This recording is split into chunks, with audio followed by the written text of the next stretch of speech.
Ah. Hey, what's happening? So, the World Cup's here. World Cup fever.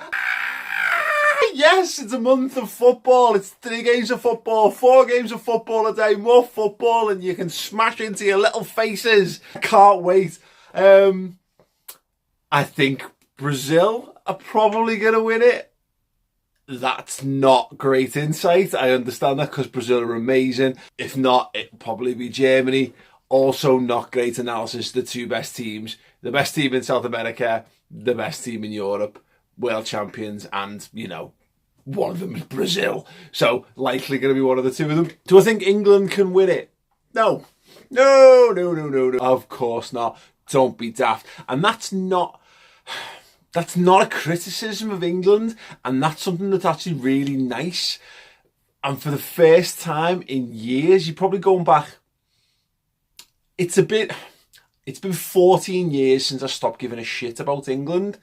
And I'm not saying that I am going to in this tournament, but I feel like I might be prepared to. I don't know. I don't think care. I don't think I can.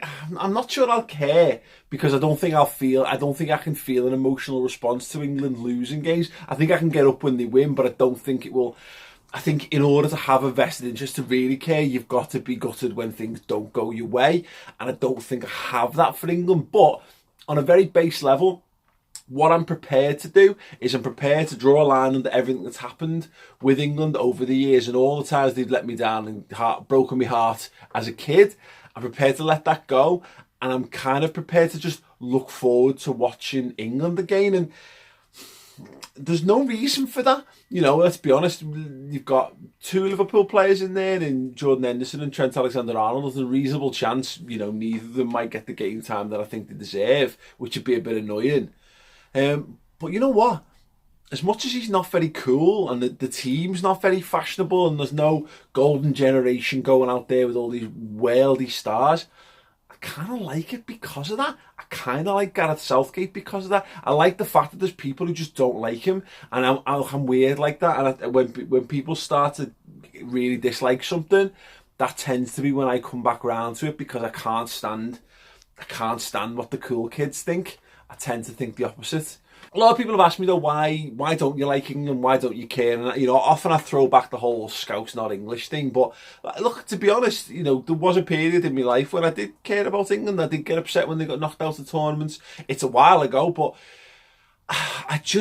there's a few things. I think from a footballing sense, it was Euro 2004. England got knocked out again in controversial circumstances again. And I thought, I can't do this to myself every 2 years. And I felt like I should be upset. Sat in a pub after it, head in my hands. And then after a couple of minutes, I was like, yeah, I'm not that upset.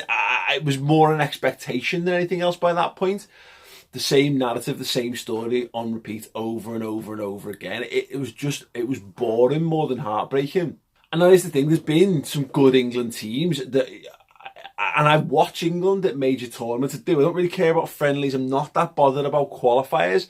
I've reached a point in my life now where, because I spend so much time working in and around football, and I have to give so much more time to me domestic support, to me support of Liverpool, that I use international breaks as just a time to spend with my family as a break, if more than anything else. But I got to go. The real reason why I struggle to get on board with England is because, well, there's a few reasons. One of them is the fact that I think the English flag has been a bit perverted by the far right, by the EDL, and by a bunch of, xenophobic, racist arseholes.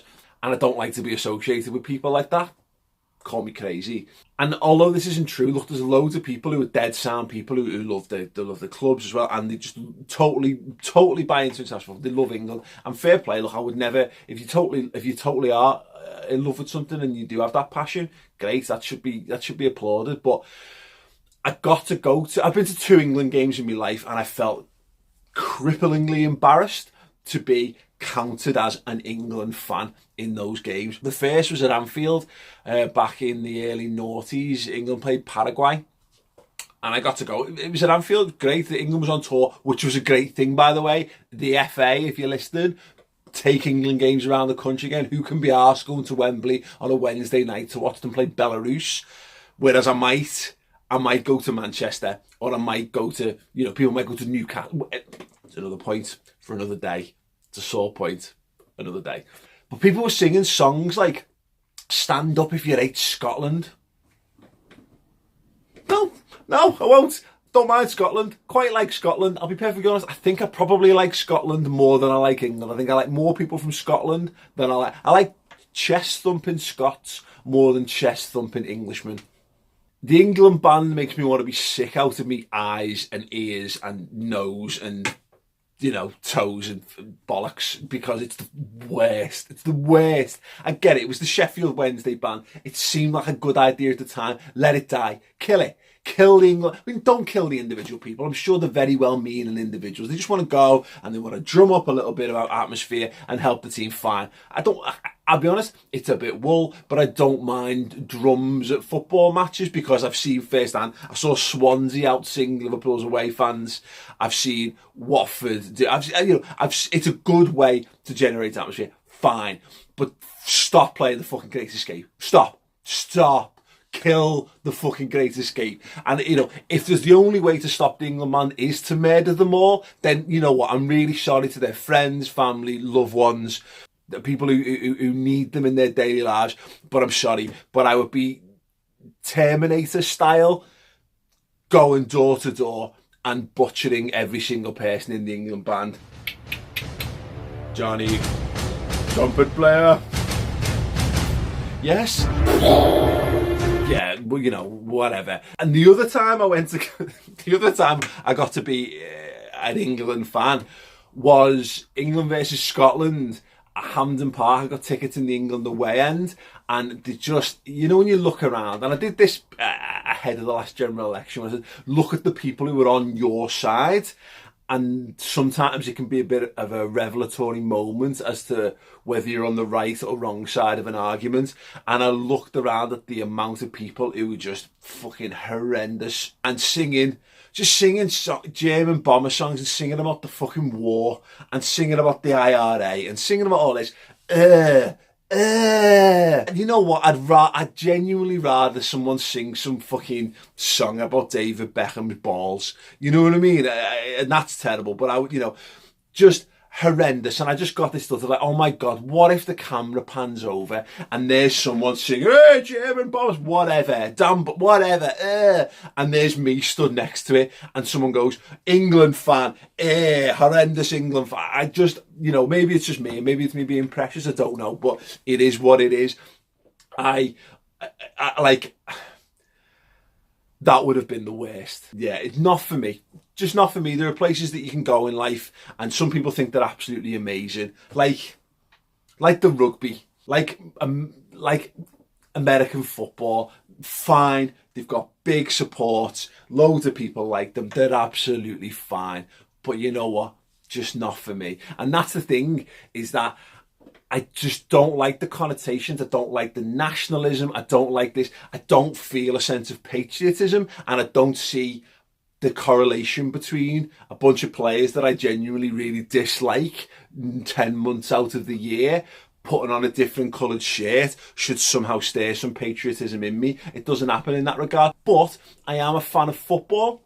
I like watching football. I like good football. I do like having a degree of vested interest in the football that I watch, because as much as from a neutral perspective, I can gain enjoyment from watching good footy and watching the best players play, and that's why I love the World Cup. It is nice to have an emotional connection, because that's the cream on top of the cake, or the whatever you want to call it. That's the added spice to football. Fandom is what makes football what it is, and it's nice to have that at a World Cup. And so from a purely football perspective, I am kind of looking forward to watching England play. It looks like they're starting to develop a bit of an identity. They've got a clear tactical game plan. They've got far less egos.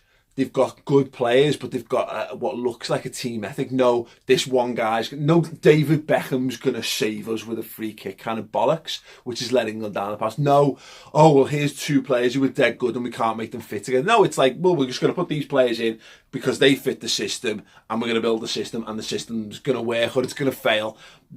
And that, I'm cool with that. I'm absolutely fine with that. And I am kind of, yeah, I'm kind of excited about it, if I'm honest. I want to see what England can do, and the very little I've seen of them, I've been impressed, and it looks like they're going to provide a platform.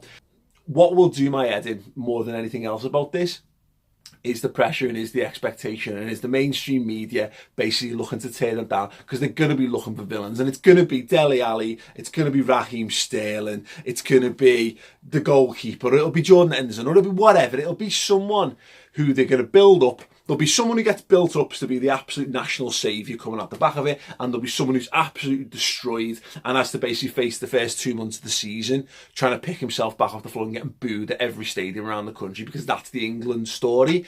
That needs to come to an end. If that comes to an end, this England team might do decent, and they might go into the Euros in 2 years' time and be a little bit better, and then they might come round to the World Cup after that, and maybe, who knows, they might be a little bit of a force to be reckoned with.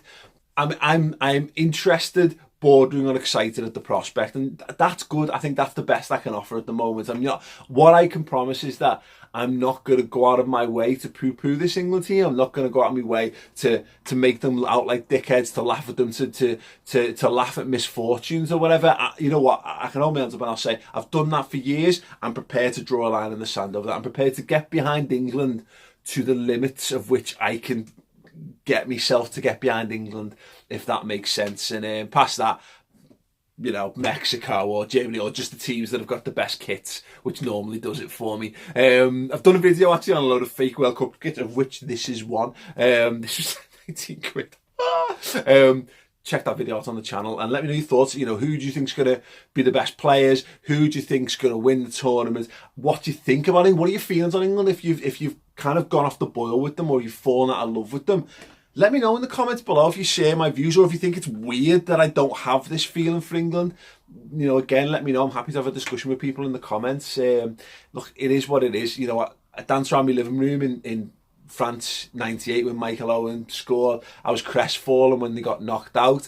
A little bit of that in 2000, 2002, 2004, and then I was just done. You know what? Maybe it'd be nice. Maybe a little heartbreak wouldn't go amiss. No, well, that'd be terrible, and it's never going to happen. If you're watching this, if you enjoyed the video, and if you enjoyed the channel, and you're not subscribed, please do click my face icon there to subscribe. It all helps on the road to 50,000 subscribers. Wow. See you soon. Ta-da. Ta-da.